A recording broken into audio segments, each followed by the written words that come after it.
Hello and welcome to this taste challenge. I was scheduled to do this tomorrow, but I think tomorrow's gonna be too hectic. I was thinking about this earlier. I'll be like, man, I'm in a bad mood.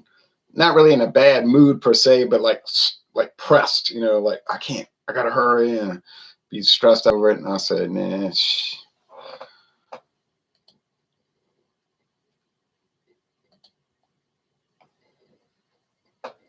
Something was wrong with the chat for a moment there. It looked like it was screwed up. All right, so we have four queens, 101 proof. Don't know when it was introduced. Never could find a date. It's blended and bottled in New Jersey by Kasser Laird. Whiskey a blend. 80% grain spirits, 20% straight whiskey, aged at least 3 years. So it was a Kasser brand, but when Kasser got bought out by Laird, it became Kasser Laird. Okay. They use it in central and eastern Pennsylvania to make a holiday, Thanksgiving, Christmas, New Year's holiday drink called Boilo. I bought it at Martin Wine Cellar and it was $11.99. Competitor. Here's King Square blended whiskey. 27. This is a strange blend ratio. 27.5% straight whiskeys. 72.5% grain neutral spirits. Usually it's 80-20, but this was 72.5 to 27.5. So you get a richer bourbon flavor. Bottled by King Square Distillers Company, Auburndale, Florida. Well, the real name is Caribbean Distillers, all right? And it's not listed on their website. I bought this at Specs liquor store in Texas. Never seen it anywhere else. And I don't know what King Square's got to do with Florida. It's showing in the background, there's like a pen and ink scene of like a London square. Somewhere in London, there's a crown for England, or guess, or something. Well, I know Florida was a British colony from 1763 to 1783. Beyond that, I don't know why they would call it King Square. Good evening, Ronald. Good evening to you, Chris. I must be getting tired. King Square. Craig Swinson. Sorry about that. Getting mind boggled. I'm getting swashbuckled like Philadelphia got today when they got swashbuckled by San Diego 11-1. My father says that. It's not that's not what that word means, but he'll say that team got swashbuckled. I say, yeah, they sure did. Anyway, so thanks for watching, Craig. So here's the four queens, FQ. I don't need labels because watch. You'll see why I don't need that. I have just enough for one last taste challenge. Has four queens done well in the taste challenges? I would say so. This was only $5.99. $5.99 for this bottle at Specs in Texas. Specs is a huge chain in Texas. They're all over Texas. Houston's got like 10 locations. Dallas probably has 10. Fort Worth has 10. It's huge. And they got a nice selection. And I didn't know anything about King Square, but I said for $5.99 a bottle, I'll take the risk. And it wasn't a bad situation. It worked out all right. So bye-bye, King Square. You're finished. Over. And look how light. It's almost clear. But we're going to talk about that in a minute. Now, here's the 101, the four queens. I went to Bourbon Street and saw four queens. All right. Never mind. Anyway, that's about even. Now look at the appearance. It's a lot of glare from outside, even though it's overcast and been raining off and on all day, as it's been doing since April. The four queens is amber. Look at my crazy eyes. And the King Square is just yellow straw. It is straw color, like the faintest yellow. That's what whiskey looks like when you put it in a used barrel and you age it for 4 years or more. It has to be 4 years or more in this case because there's no age statement. And you don't add coloring. That's what you get. You add no coloring and you age it for 4 years in a used barrel. You know as well as I do, they are not using fresh charred oak barrels for a $5.99 bottle of whiskey. That's the way it's supposed to look. Straw. All that Scotch and Irish whiskey you get and Canadian whiskey is supposed to be light like that. But they don't want it to be light. They want it to be amber, so they add caramel coloring is what they do to make it look like that. Now, does it change the flavor? Nah, caramel coloring is a neutral flavor. It's the most commonly used food coloring. The U.S. government allows it, but if you read the regulations, like it can only, because it's like alcoholic, the caramel coloring can only add a certain percentage of alcohol to the product or whatever. I'm not going to, you can look that up if you're interested. I'm sure nobody's going to be interested in that. All right. They had caramel color and took chocolate bars and everything. Took Coca-Cola. Coca-Cola's not brown like that. It's brown because they had caramel coloring. It would be clear. They remember they made that Pepsi clear or whatever, and people were like, oh, it's gross. I'm not drinking it. Even though it was the same exact ingredients, without the caramel coloring. In their mind, it was unpalatable.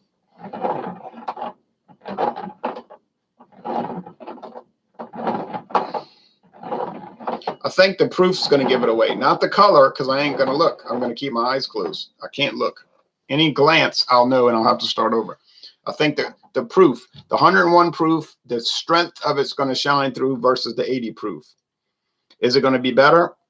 I don't know. I know King Square has a very unusual aroma and especially an unusual flavor. The flavor of King Square is odd. It has a strange peppery mint flavor. Like literally mint if you grew some mint in your backyard. It's strange. When you're a stranger.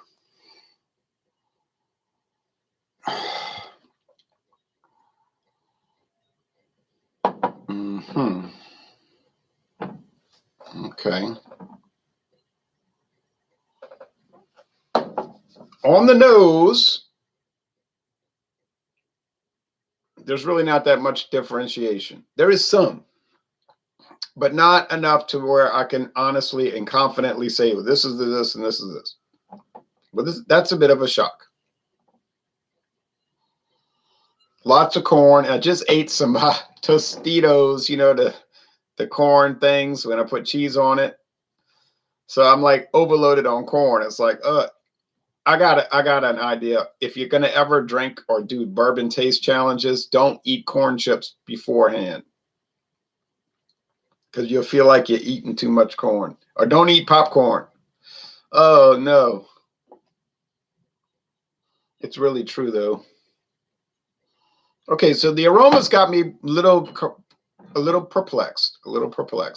I'm surprised by that actually. Didn't expect such a development.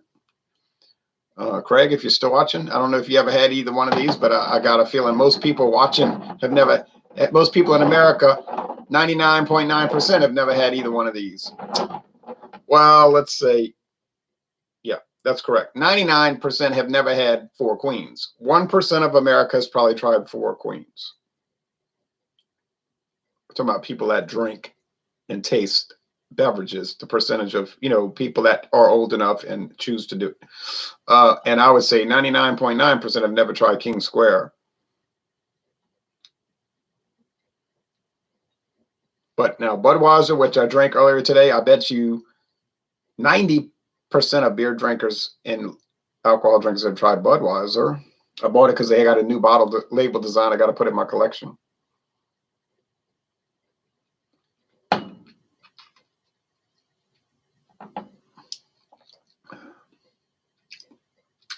Okay.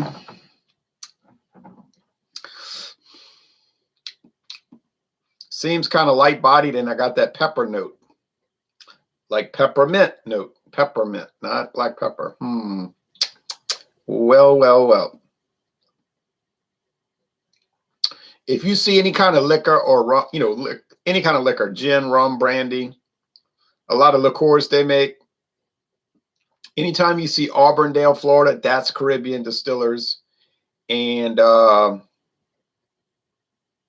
they even make a rum in Puerto Rico that qualifies them to be part of The Rums of Puerto Rico website. They even have one of their videos on there for their great rum. I never heard of that rum, but they claim it's wonderful, and they did comply. They did comply with the Rums of Puerto Rico guidelines, so they're able to put it on there.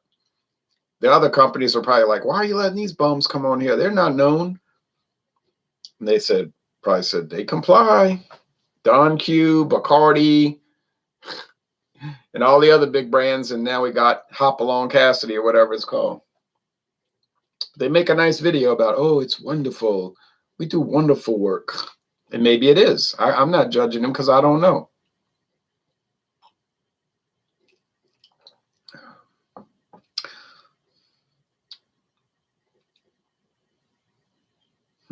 See, you can see what I'm drinking. I can't. This has me really perplexed. I thought this was going to be a snap. You know, just, you got it. Not so, not so, not so, not so, not so, not so. Boy, boy, boy, boy, boy, boy.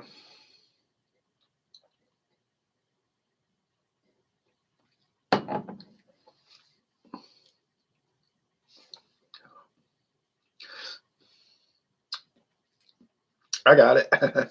Woo! That is something. Whew. You see that King Square just hit you all of a sudden. It's like, ooh, oh, it's got a grip to it. It'll grip you like, I don't know what kind of bourbon they're using. Well, actually, it says straight whiskey. It doesn't have to be bourbon. It could be straight corn whiskey. And as light as it is, just might be straight corn. But I bet you it's bourbon. But when you're blending it with 72.5% grain spirits, which are what we call white lightning, moonshine, clear whiskey, and you're putting it in a used barrel, it's getting that little yellow tint from the straight bourbon. Well, I think that's probably the case. But honestly, we really don't know. This is the Four Queens. Does it taste better? Well,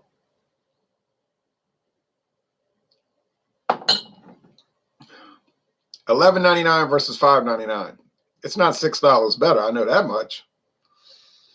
Of course, I did buy the Four Queens about 4 years ago. Not the Four Queens.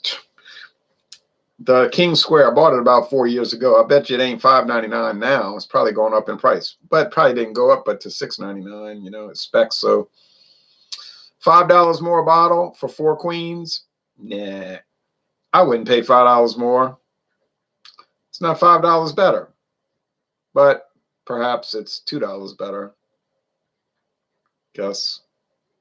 Yeah, I guess it would be $2 better, but Four Queens, it's probably more the legend than the actual quality of it, you know, like, oh yeah, we got to go get some Four Queens to make Boilo. And not so much that it's really that good. And even the news reports I watched online, the news reports from the TV stations were saying, well, it is inexpensive, which is a selling point for it. And it's 100 proof, which is unusual for inexpensive American blended whiskey. So I did look, but I didn't glance at it enough. So I'm gonna say this is the Four Queens. Ah, yes, ha ha ha, ha ha ha. Look at that light appearance. Zach Robinson. Good evening, Ron. Cheers to you having a Sam Adams Summer Variety pack while I watch. Pack pick. That's good. Well, happy Independence Day, guys. I haven't been doing too much, but that's fine with me. It's more of a northern holiday. Around here, it's mostly just a barbecue holiday, an excuse to, well, barbecue.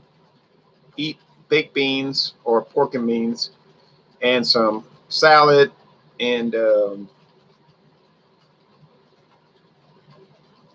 maybe, of course, steak or hot dogs or hamburger.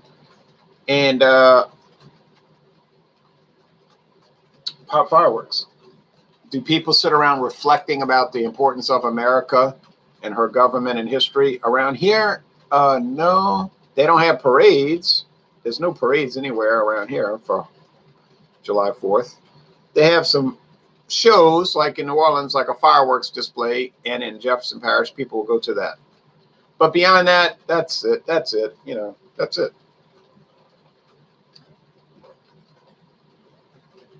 But there's nothing wrong with it. I've been hearing fireworks going off all around, and people enjoy it. And they get off of work a couple of extra days, whatever, like this weekend, Friday, Saturday, Sunday, Monday.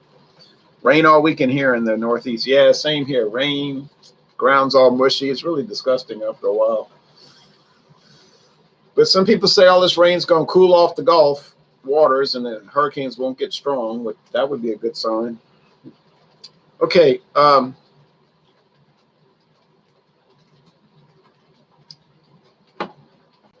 Four Queens 101. It has credibility to it. Is it world class? Well, no one in their right mind would think that. You know, no one's going to go to Total Wine or Martin Wine Cellar and pay $11.99. I think it's world class. You would have to have a child's mentality to believe that. But on the other hand, it's the label is not the best looking. Looks inexpensive, if you want to say. So I'm not exactly thrilled with the label. Trademark registered. It must be a very old label because the new ones will have just the R with the circle around it, you know, registered trademark. But this has got trademark registered. So it's probably from like the 1970s or something. But it's honestly not terrible. It's also honestly not too great. But anyway, it's fine. And yeah, I bought it. I got it. It's got a blue ribbon. Did it win a blue ribbon? Yeah. In your wildest dreams. Ooh. Now, the King Square with an even more homely label. This looks like something they did in 1995 on a computer, you know, with the you know, the computer generated labels. You know what I'm talking about, people say. Oh, it did Microsoft Label Maker or whatever it is. It's pretty basic. But not too bad, not too bad, not too bad, not too bad. Would I recommend it? Well, would I recommend it? That's an interesting question. I would recommend it with caution. Just realize what you're dealing with. If you know going in it's inexpensive, which you would know that by virtue of its price point, $5.99. It's probably not even distilled in Florida. It just says bottled in Florida. It doesn't say anything about being distilled there. It's probably distilled in Indiana and shipped down to Florida. Or it could be some refuse from Kentucky. I don't know. I really don't know. But would I buy it again? I wouldn't buy it again because I got so many other things on my to buy list. But if you're doing like me and doing a long march through the whiskey brands and brandy brands and rum brands and tequila brands and mezcal brands and Irish whiskey brands and all of that, well, yeah, I would buy it for that purpose, certainly. It's definitely worth, both of these are definitely worth taste challenges. No doubt, no doubt, no doubt. Peppery, minty. If you have friends that like to try oddball stuff, kind of open-minded, you know, friends that are sort of open-minded, like to try off-the-wall things, yeah, it'd probably work out. See, my friend David likes to try high-quality whiskeys, you know, that are $60, $70 a bottle. That's his right. He has a right to do that. This kind of stuff, he wouldn't want to try because he'd just be saying, you know, it's cheap, it's low end, it's cheap, it's low end. I'd be like, I know, I bought it. And then he would want to give me a lecture like, you know, your life is too short to drink this kind of stuff and blah, blah, blah. And I would say, I'm not really here to hear this unsolicited advice. You know, I didn't ask for the advice. I'm not in a race against time. I don't care anyway. I know there's a lot of great brands out there, most of which I'll never try, but I will tackle many of them, hopefully upcoming. So he's not one to really try these. He's more open-minded with beer, I guess. And so I can only think of my father. He would have been more interested in these kind of things, but he had to give up drinking in 2003. But if he was still healthy to be able to drink this kind of stuff, say he would do it. Like, oh yes, this and that, and go through it and through the process. He would actually have done that because he always asked me. He always asked me, like, what are you trying? What does it taste like? Oh, I bet I'd hate it. He always says, I bet I'd hate it. But he still would have tried it, you know. I prefer off-brand products, even cereal. I prefer the odd store brands. I'm kind of like that too. It's sort of like you feel bad for it, like everybody's ignoring it, so then you buy it, you know. Angel Torado says, or Angel Torado says, Happy 4th, Ronald. Glad to know you're doing well, man. Thank you. I hope everybody's doing well. Before I get off the air, if you want to see some Marsala wines I bought at Trader Joe's yesterday, let me know. They're not Trader Joe's brands, by the way. I thought they were at first. Couldn't find any information. Then I found the website for the importer, and the importer owns the brand. So they're importing it for themselves. So it's not affiliated with Trader Joe's, except in the sense that they sell it to Trader Joe's. But if you want to see it, oh, yes, show us. Okay. Mm-hmm. Hey, how sweet it is. So thank you, King Square. Thank you, Caribbean Distillers. You gave me a good, interesting time with this. And it went on for years and years and years. So y'all all say goodbye to this. It's been a pretty good product, considering everything.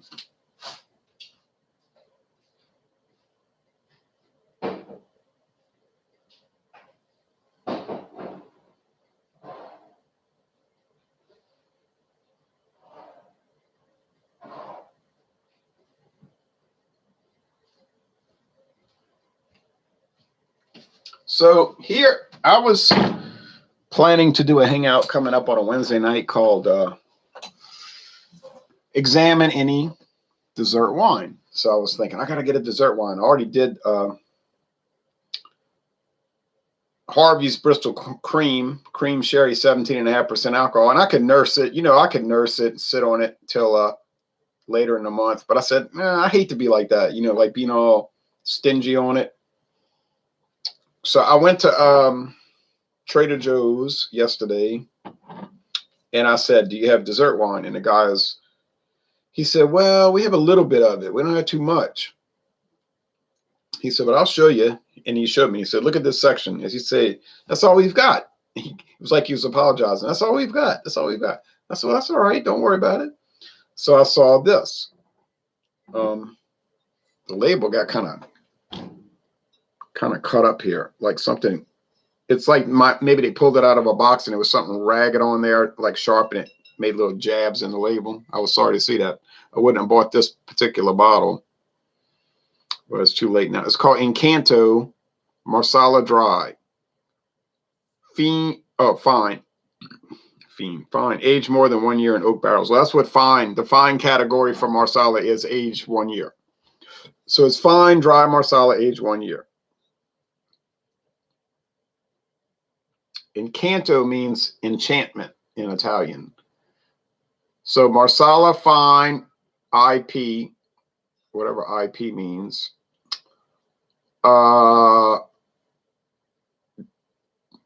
dry.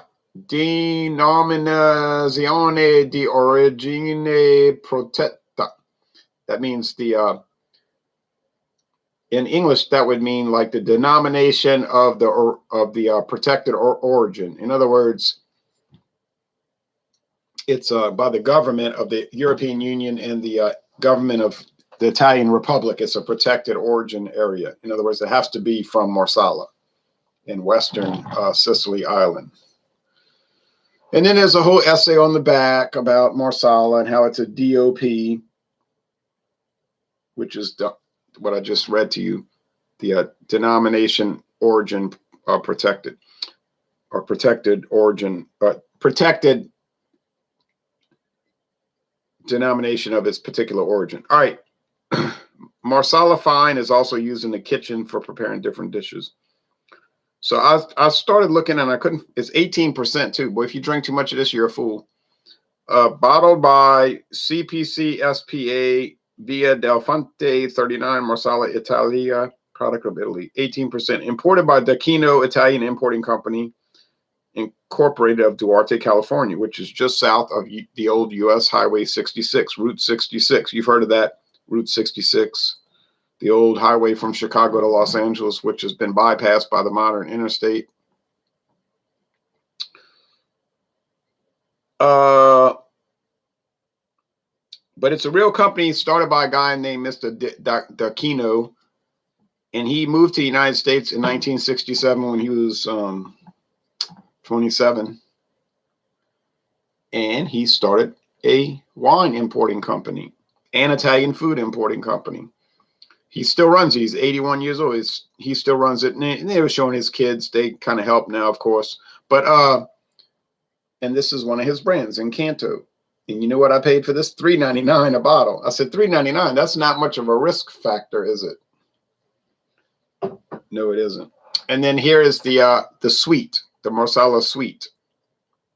And they're showing a lady sitting by a windowsill with her cat. There's a pet cat. They're looking out the window. And it's like a peaceful Sicilian scene. You can't see that with the glare, but if you have the bottle. So I think these will be good, the sweet and the dry. Silver and gold, silver and gold. But I'm going to try the dry first, then head on up to sweet. So that'll be very nice. $7.98 for 2 bottles of wine. Can't complain. Can't complain. Now, if they're terrible, well, then I'll complain, but I won't complain too much. Sicily, yes, Sicily Island. Marsala, Western Sicily. Sicily used to be its own country, you know, until 1859. The Kingdom of the Two Sicilies. You say two Sicilies? Yeah. Sicily Island. Palermo, the capital, and then southern Italy from Naples down to the bottom. So that was the other Sicily, they called it, Naples. And that was called the Kingdom of the Two Sicilies. True story. Look it up. Like Archie Bunker used to say, it's a fact. Look it up. Because he wasn't going to provide any details. And they were ruled by the Bourbons, a branch of the royal house of the Bourbons. And what country do the Bourbons still rule today? Or at least reign over? That's Spain, Spain, Spain. Like football of the boot. Right, the football and the boot from the knee down. So the Kingdom of the Two Sicilies was from the knee down. You know, and Sicily was always an independent, or at least a separate country.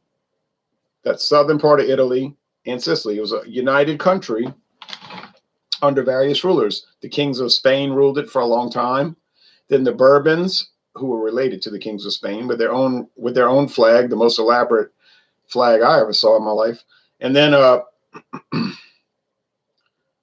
whereas northern Italy was divided all up into like little dot countries. You know, you had the Papal States in the middle, the Papal States, which was one united country from the days of Charlemagne and his father Pepin the Great, right? Pepin, wasn't that his name? And so they were the ones who gave the Papal States to the Pope, the King of the Franks, and then the Emperor Charles. In the year 786. Well, it was in the 700s they gave the Papal States to the Pope as his personal territories, and he ruled that until 1870. The last, well, he still has one papal state, the Vatican City, but it used to be a number of them, quite a few. But northern Italy was chopped up into looked like a little jigsaw puzzle, like a very complicated jigsaw puzzle with little tiny states that would be the size of counties in the United States, little counties. But they were united under the King of Savoy, the House of Savoy, the King of Sardinia. But anyway, people say, I didn't join this to watch a history lesson. Okay. Yeah, I went to Falco's windows sign indoors. I came, I saw, and I conquered. So you went to Falco's windows, signs, and doors, and you came, you saw, and you conquered. like Julius Caesar when he went to Gaul, right? Julius Caesar said, I arrived there, I saw what I wanted to look at, and I conquered the place. He conquered Gaul for Rome, which we call France today. But then, Caesar became an overmighty subject, as they call it. He was a general, but maybe he had bigger plans, some